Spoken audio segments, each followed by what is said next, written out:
My name is Scott Marika. I'm co-owner and manager of Grass Dairy and Uplands Cheese, located in Dodgeville, Wisconsin.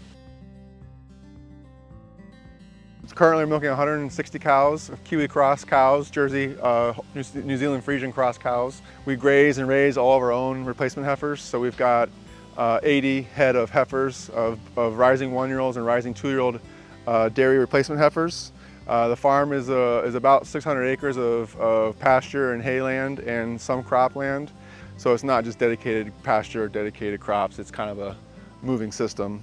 Seasonal dairy, we calve in the spring. We milk cows for about 275, 305 days a year. Our biggest strategies for management are identifying areas that have shade access and trying to build the rotation around having those available during the hottest days.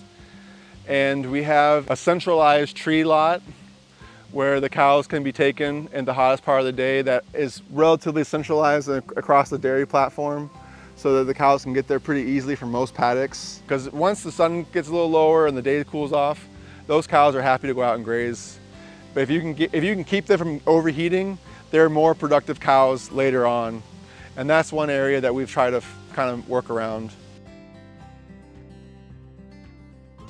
So we have about 60 to 70 acres dedicated to irrigation with these portable poly lines called K-lines from New Zealand. And basically it's a lateral shift irrigation system.